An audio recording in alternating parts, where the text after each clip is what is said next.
Hola, buenas tardes. Bueno, estamos en la tercera fase del primer nivel iniciático.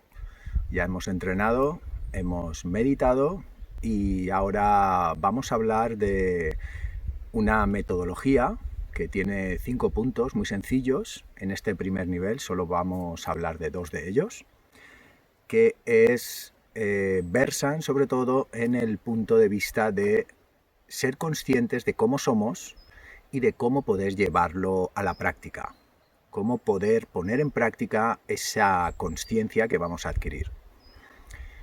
La intención de este vídeo es la de mostrar un enfoque quizás un poquito más agudo y objetivo sobre cómo estamos viviendo, cómo percibimos la realidad y que va directamente ligada además en cómo nos percibimos nosotros mismos. Así pues, para poder tomar conciencia de cómo somos, tenemos que pasar indudablemente por darnos cuenta de lo que no somos. Entonces, como si esto fuera una especie de diálogo antiguo entre un maestro y un discípulo, la pregunta del millón es ¿quién eres? Bueno, una persona podría responder tranquilamente me llamo Roberto Fernández, y entonces el maestro diría, no te estoy preguntando cómo te llamas, te estoy preguntando quién eres. Entonces yo podría decir, bueno, soy un artista marcial y me he dedicado a ser profesor de artes marciales. Y el maestro diría, no te estoy preguntando a qué te dedicas, te estoy preguntando quién eres. Y entonces yo seguiría cavilando y diría, bueno, en realidad soy hijo de mi madre y de mi padre. Y el maestro diría, no te estoy preguntando quién es tu familia o a qué familia perteneces. ¿Quién eres? Y bueno, rascándome un poco la cabeza e intentando ser imaginativo, entonces podría decir, bueno, soy un ser humano que vive en este planeta.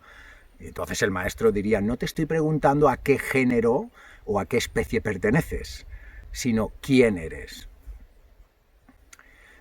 Si me pongo muy filosófico y muy profundo, podría acabar, si he leído libros de filosofía o de misticismo, podría acabar diciendo, bueno, pues soy este momento, soy como la naturaleza, soy el todo.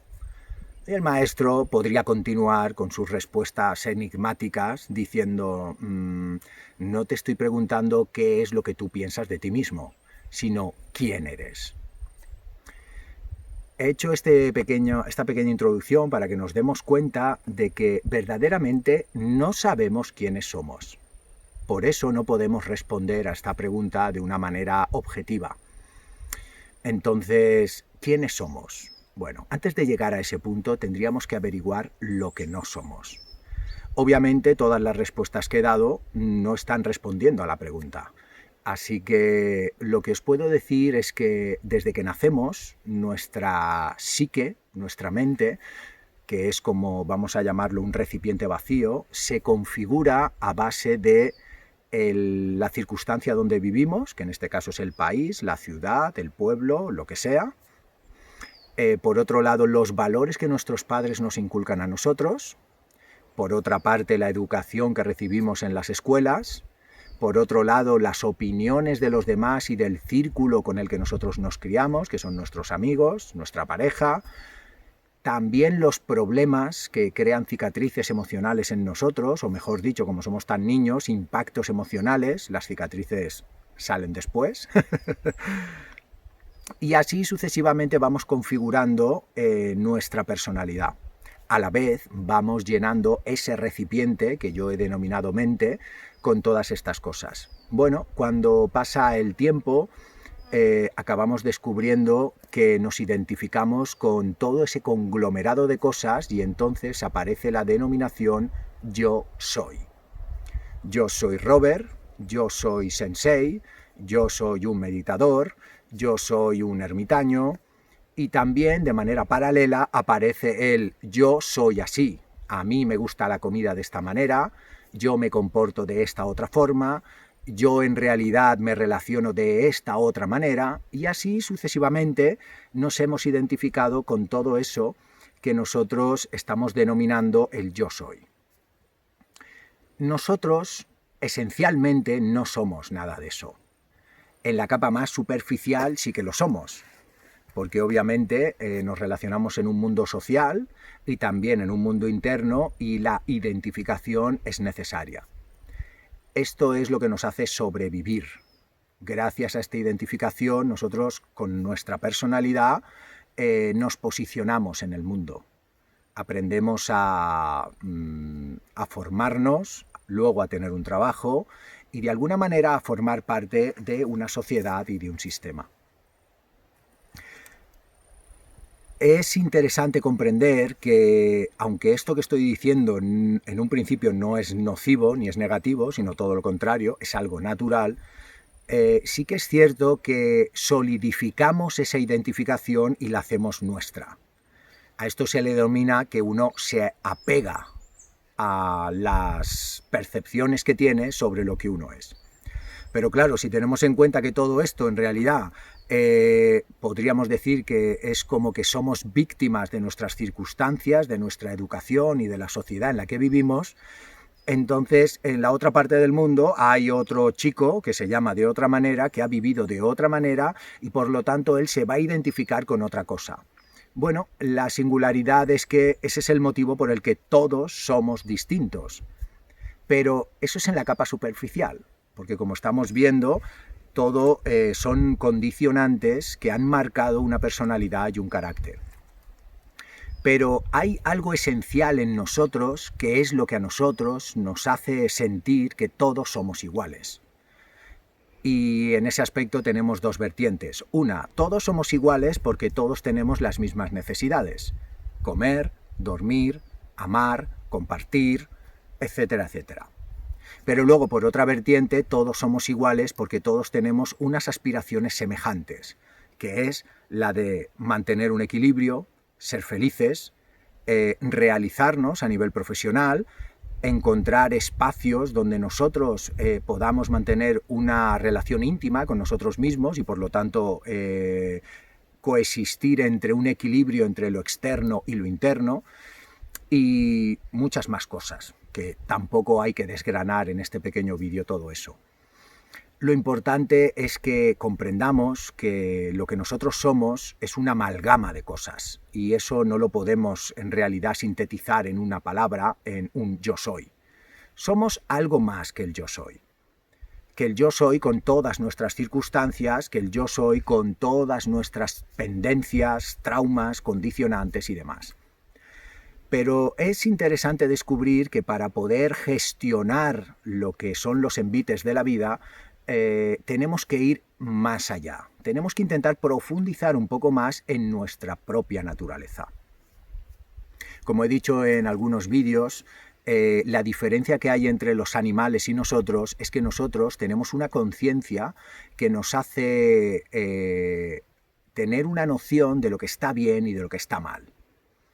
A la vez podemos materializar las ideas y a la vez tenemos todo un sistema emocional y nervioso que es muy sofisticado, que es difícil a veces de saber gestionar. A la vez, o empero, o ergo, necesitamos encontrar una claridad mental, un discernimiento discriminativo de las percepciones que tenemos sobre la realidad. Dicho de otra manera, nosotros tenemos que intentar saber a cada momento si tomamos una decisión bien o mal. El problema siempre es el mismo, es la elección. Entonces, mientras nosotros estamos eligiendo desde el yo soy con mis condicionantes, muchas veces estamos constantemente equivocándonos y en algunas ocasiones acertamos. Entonces, adquirir una claridad mental es fundamental para intentar rebajar todo lo que son las decisiones que nos están reportando constantemente, pues estar en el día de la marmota, como se suele decir comúnmente. Entonces, la manera de ir evolucionando y de tomar buenas decisiones es la de no quedarnos en ese día de la marmota en el que constantemente se nos están repitiendo las mismas circunstancias. Eso solamente existe porque constantemente estamos tomando las mismas decisiones. Así pues, deberíamos o necesitaríamos adquirir una claridad mental para ser más objetivos en cuanto a lo que yo soy, lo que percibo y lo que quiero. Aquí es donde entra un poco la dicotomía. A veces nosotros queremos cosas, pero necesitamos otras cosas. Entonces tomamos decisiones en pos de saciar ese deseo que tenemos, pero parece que la vida nos trunca nuestros deseos. Pero la vida nos da otras cosas que no queremos, a las cuales nos negamos completamente o resignadamente las vivimos. Bueno, esto sucede porque no es lo mismo querer algo que necesitar algo. Como de alguna manera estamos conectados con la naturaleza, también con nuestros semejantes, con las otras personas, esto de lo que va es de recordar quiénes somos. Y digo bien, recordar, porque nosotros vivimos un poco en una ensoñación en el que, como nos fijamos tanto en lo sensorial y en lo material, nuestra propia naturaleza está bastante oculta por esos deseos, por esas emociones emocionantes, por los problemas constantes que estamos teniendo, y en ese sentido, pues encontrar claridad mental se vuelve difícil. Así que, como dijo una vez un maestro, que me gustó mucho, deberíamos de aprender a abrazar la contradicción. Esta palabra que es muy poética, esta expresión que es muy poética, en realidad no dista mucho de la realidad. Si somos capaces de, aunque queramos cosas, vivir lo que la vida nos pone delante, empezaremos a sacarle el buqué o el gusto a la vida. Porque en eso que nos está sucediendo hay una enseñanza. Una enseñanza que normalmente a un nivel superficial igual es superar obstáculos, pero en un nivel más profundo es reconocer nuestra propia naturaleza. No es ninguna tontería entonces descubrir que cuando yo me relaciono con la gente, verdaderamente estoy proyectando sobre los demás mis propias carencias, mis propios sueños o mis propias ilusiones. Porque verdaderamente todo lo que hay dentro de mí, como yo no lo veo con claridad, lo voy a ver a través de los ojos. El entendimiento bien equilibrado versa esencialmente entre que tú tienes una opinión de las cosas, una percepción de la realidad, y que el exterior, las otras personas, tienen una opinión sobre cómo te ven a ti mismo. Nosotros, ya sabéis todos, no tenemos la verdad absoluta. Obviamente los de fuera tampoco. Pero entre lo que ellos dicen y lo que tú piensas de ti mismo, en medio, quizá se encuentre un poco la mayor objetividad posible que podemos encontrar. Cuando empezamos a hacer caso a esto, a lo que los demás dicen de nosotros y lo que nosotros pensamos de nosotros, poco a poco nos vamos acercando un poco más a la claridad. Cuando eso es así, uno deja de ser tanto yo soy para, de alguna manera, escuchar también lo que los otros dicen de mí, que muchas veces no concuerda con la opinión o con la visión que tú tienes de ti mismo. Entonces, ahí hay como una fragmentación de tu propio ego, de tu propio yo, vale decir, de la propia visión que tú tienes de ti mismo. Pero entonces, ese sesgamiento de tu propia visión de ti mismo, con la ayuda de la opinión de los demás, se va acercando un poco a lo que se denomina la disolución del ego.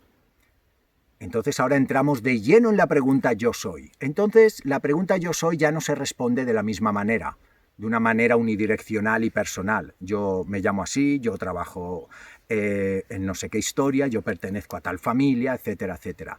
Poco a poco nos vamos dando cuenta que en realidad hay algo dentro de nosotros que falta por descubrir. Pongo un ejemplo para poner una imagen a todo esto. Hay personas que tienen mucho dinero y se sienten vacías. Hay muchas personas que no tienen absolutamente nada, pero también se sienten vacías. Hay gente que vive estados de felicidad en el que lo tienen todo y de manera moderada se han mantenido en una estabilidad a lo largo de su vida, pero también hay algo dentro de ellos que falta por llenar. Esta sensación que todo el mundo tiene, que es universal, no puede ser mentira. Porque si es universal como lo es, esa pequeña inquietud, ese pequeño vacío, esa noción de que me falta algo, no podría existir si no fuera realmente una realidad. Entonces, lo que debemos de intentar es profundizar en nuestra propia naturaleza. Ya ha quedado claro entonces, así un poco a grosso modo, que para descubrir quién eres tienes que descubrir lo que no eres. Entonces ahora faltaría intentar descubrir quién soy. Bueno, pues eso lo tienes que descubrir tú, mediante un trabajo personal y donde empieces a tomar decisiones que te lleven hacia un camino ya no tanto exterior, sino más interior. Al final tiene que haber un equilibrio entre lo exterior y lo interior. Se suele decir que los seres humanos estamos deambulando de extremo en extremo y gracias a eso nosotros podemos un día alcanzar el punto medio. Bueno, pues mi opinión es que es bien cierto. Casi todas las personas vivimos en extremos a lo largo de nuestra vida hasta que hay un momento en que de tanto estar de aquí para allá, hay un momento que nos cansamos y optamos por la moderación, por el equilibrio, por la sobriedad. Cuando eso es así, si empezamos a hacer pequeños trabajos como los vídeos que hemos puesto al principio de este pequeño curso, donde trabajas el cuerpo, trabajas la mente y luego empiezas a cultivar un poco la mente con textos que tengan que ver con el conocimiento interno, poco a poco uno puede empezar a descubrir quién es. A nivel personal puedo compartir con vosotros que la sensación que yo tengo de lo que yo soy es algo muy puro, algo brillante, algo que simplemente está aposentado en los gestos de bondad, en los gestos de compasión, en una sabiduría pristina que me hace siempre tomar buenas decisiones, y cuando eso es así, verdaderamente ese es el yo más puro que yo puedo tener. A la vez no lo puedo sintetizar en una palabra o hacer una frase bonita y etiquetarlo, que es lo que los occidentales solemos hacer normalmente. La experiencia de lo que tú eres es eso, una experiencia. Por eso para cada uno es totalmente personal. Lo único que sí que nos une a otros, a todo el mundo, es la búsqueda de esa sensación de vacío que todos tenemos, vivamos lo que vivamos. Tengamos muchas cosas, no tengamos muchas cosas, nos vayan bien las cosas o estemos viviendo el acabose. De cualquier manera, todos podemos buscar dentro de nosotros un mundo que nos haga sentirnos más llenos, más plenos. Y esa sensación no está fuera. Esa sensación está dentro de nosotros. Esa es la manera de poder aplicar el reconocimiento de lo que tú eres. Aprender a darte cuenta de lo que no eres para descubrir quién eres a base de un camino interno. Y de esa manera tendrás una relación con el exterior mucho más armoniosa. En un momento de este vídeo lo he dicho, nosotros solemos siempre proyectarnos sobre fuera. Por lo tanto, si tú empiezas a hacer un camino interno, también vas a hacer lo mismo fuera. Vas a empezar a ver entre líneas y a desarrollar una intuición para poder relacionarte con el mundo desde un punto de vista más profundo y ya no solamente tan material. Muy bien, pues espero que esta pequeña síntesis sobre estos dos primeros puntos os haya servido de ayuda y que lo pongáis en práctica. Nos vemos en el siguiente nivel.